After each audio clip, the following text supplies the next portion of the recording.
Good morning my dear students. आज हम start करने जा रहे हैं चैप्टर नंबर 6।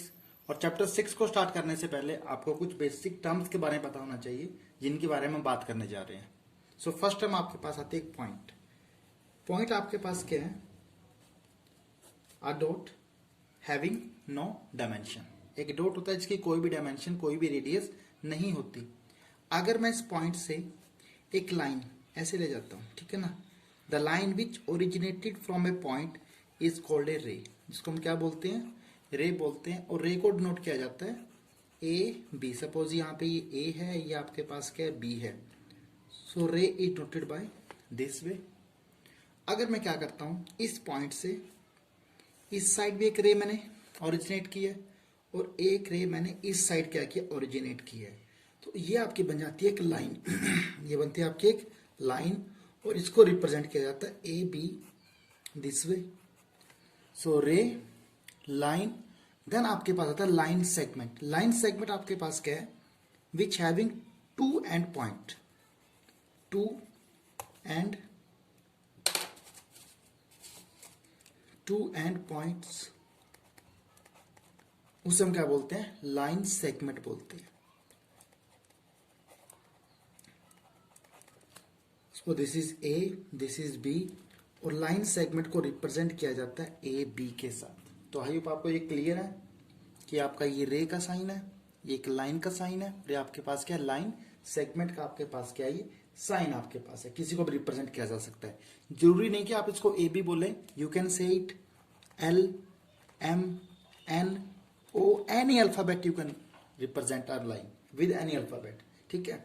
देन आपके पास पॉइंट्स आते हैं। दो टाइप के पॉइंट्स आएंगे आपके पास, collinear and the non collinear. Non collinear. So collinear points वो पॉइंट्स होते हैं which lie in the same line. जैसे मैंने ये पॉइंट्स बनाए और यहां से एक लाइन ड्रॉ की है, which lie on the same line, those points are called collinear points. और ऐसे पॉइंट जो सेम लाइन पे लाई नहीं करते are called non collinear point. For example ये ए बी सी, ये these three points are the non collinear points आपके पास होते हैं। फिर आपके पास आता है बेसिक टर्म में एंगल। एंगल आप सबको पता क्या होता है?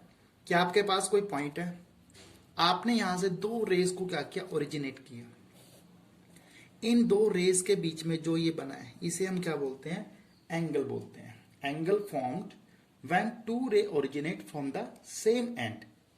तो ये आपका बन जाता है एंगल। और ये जो दो आपके पास, अगर सपोज ये O है, ओरिजिन है, ये A है, ये B है, सो ओ ए एंड ओ बी, ये दोनों जो रे हैं इसकी आर्म्स होती हैं। किसी भी एंगल्स की क्या होती है? आर्म्स होती हैं। तो ये आपको पता है। फिर आपके पास टाइप ऑफ एंगल्स आते हैं। एंगल्स में आपके पास क्या आता है? एक आता है आपके पास acute angle. Acute angle, the angle which is less than 90 degree.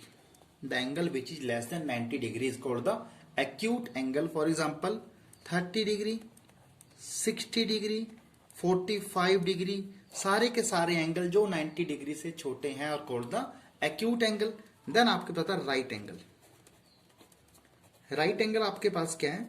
The angle whose measure is of 90 degree, उसे बोलते हैं हम राइट एंगल बोलते हैं। देन आपके पास the obtuse angle. Obtuse angle, obtuse angle आपके पास कौन सा होता है?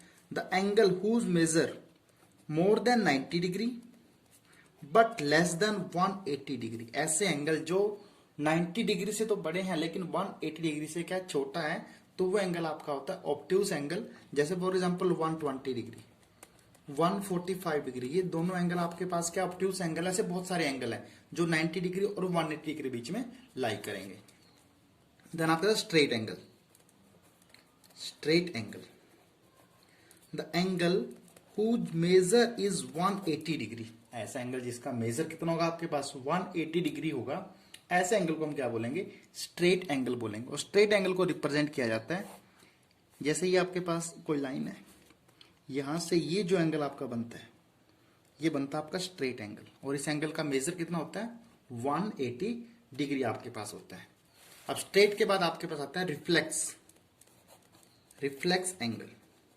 तो रिफ्लेक्स एंगल आपके पास ऐसा एंगल होता है विच इज, फॉर थीटा वो एंगल है more than 180 degree but less then 360 degree आपके पास होगा। सो ऐसे एंगल जो 180 से बड़ा है और 360 से छोटा है वो एंगल आपका क्या हो जाता है, रिफ्लेक्स एंगल हो जाता है। फॉर एग्जांपल मैं कुछ भी बोलता हूं 210 डिग्री, तो ये आपके पास क्या है, रिफ्लेक्स एंगल आपके पास होता है। फिर आपका होता है कंप्लीट एंगल। कंप्लीट एंगल, तो कंप्लीट एंगल आपके पास एंगल जिसका मेजर कितना होता है 360 डिग्री होता है, तो वही आपका क्या होता है, कंप्लीट एंगल होता है। और कंप्लीट एंगल को रिप्रेजेंट कैसे किया जाता है, अगर मैंने सपोज आपको ये बोला कि स्ट्रेट एंगल है तो मैंने वही बना दिया, तो ये 180 इस पॉइंट से और यहां से भी आपके पास क्या 180, तो दैट मीन आपके पास एक सर्कल बन जाता है और सर्कल के अराउंड ये कंप्लीट बनता है, आपका एंगल बनता है, कितना बनता है, ये 360 डिग्री बनता है। तो एक बेसिक डेफिनेशन आपके पास ये लाइंस के बारे में और एंगल्स के बारे में। अदर एंगल्स में हम आगे बढ़ते हैं, हम बात करते हैं complementary and the supplementary angles. देखिए नाम बदल गया लेकिन एंगल आपके सेम है, complementary and the supplementary angle.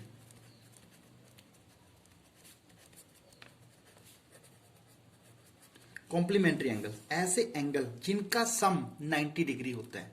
ऐसे दो angle, suppose angle A plus angle B, मैं दो एंगल की बात करता हूं, इन दोनों एंगल का सम कितना हो जाए 90 डिग्री हो जाए, तो ऐसे एंगल्स को क्या बोलते हैं, कॉम्प्लीमेंट्री एंगल्स बोलते हैं। Angle whose sum is 90 degree are called the complementary angles. For example 60 degree plus 30 degree equals to आपके पास क्या आएगा 90 degree, that mean 60 and 30 both are the complement to each other, complementary angles आपके पास होंगे।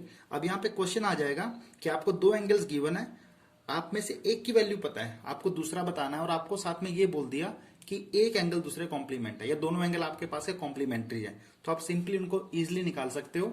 एक एंगल को 90 में से क्या कर दें, माइनस कर दें, तो आपका दूसरा एंगल आ जाएगा। सप्लीमेंट्री एंगल्स ऐसे एंगल जिनका सम कितना होता है 180 डिग्री होता है, ऐसे एंगल्स को हम क्या बोलते हैं, सप्लीमेंट्री एंगल्स बोलते हैं। तो complementary clear, supplementary clear, then आपके पास है linear pair. Linear pair of angle कि सपोज आप देखिए आपके पास एक लाइन है, ये लाइन मैंने बोल दिया, यहां पे आपको बोला कि ये ए है ये बी है, यहां से एक ए रे ओरिजिनेट होती है, इस पॉइंट को मैंने बोल दिया ओ और ए का नाम मैंने दे दिया ए बी सी बोल दिया। तो ये जो एंगल बने हैं, एक एंगल ये बना है, suppose this angle is θ1, this angle is θ2, आप इसको θ1 θ2 कुछ भी बोल दो, ठीक है। तो जो कॉमन लाइन पे बने एंगल्स हैं, दो angle which are on the made on the common line, ऐसे एंगल को मैं बोलता हूं linear pair of the angle. और इन एंगल का सम आपके पास होता है θ1 प्लस θ2 इक्वल्स टू होता है 180 डिग्री होता है। तो लीनियर पेयर ऑफ एंगल आपके पास कितना होता है 180 डिग्री। अब बात आती है कि किसी एंगल को मैंने नेमिंग करना है, एंगल को लिखा कैसे जाता है। सपोज मैं एक एंगल लेके चलता हूं, यहां पे ये एंगल मैंने लिया, ठीक है, ये आपके पास O है, ये A है, ये क्या है B है, तो मुझे इस एंगल का नाम बताना है। तो एंगल का नाम कैसे लिया जाता है AOB, तो इसको लिख सकता हूं मैं एंगल AOB। अगर आपने AOB नहीं लिखना, आप क्या लिख दो BOA, और ये भी आपके पास क्या होगा BOA होगा। यहाँ पे कई बार M लिखा होता है, M का मतलब measure of angle AOB, measure of angle BOA, यही कंसेप्ट यहाँ पे लगाता हूं मैं। सो यहाँ पे आपके दो एंगल, एक तो ये एंगल भाई, this angle is angle AOC plus AOC plus BOC, तो ये दोनों एंगल आपके पास है लीनियर पेयर है और इनका सम आपके पास कितना होता है 180 डिग्री होता है। और दोनों एंगल्स को क्या बोलते हैं हम, सप्लीमेंट्री एंगल्स भी बोलते हैं। दोनों का सम 180 डिग्री हो गया और जिन एंगल का सम 180 डिग्री होता है उनको हम सप्लीमेंट्री एंगल्स बोलते हैं।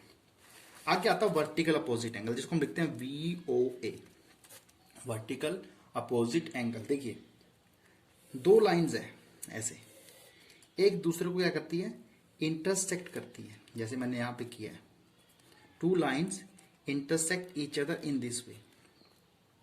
सो इनके ये जो एंगल बने हैं यहां पे आमने सामने, वर्टिकल अपोजिट एंगल, अपोजिट मतलब एक दूसरे के आमने सामने, तो ये जो एंगल बने हैं इनको बोलते हैं वर्टिकल अपोजिट एंगल। अगर ये A है, ये B है, ये C है, ये आपके पास क्या है D है, और ये जो पॉइंट आपके पास है, ये पॉइंट आपके पास O है, जहां पे ये दोनों रेस लाइंस क्या करती है, इंटरसेक्ट करती है।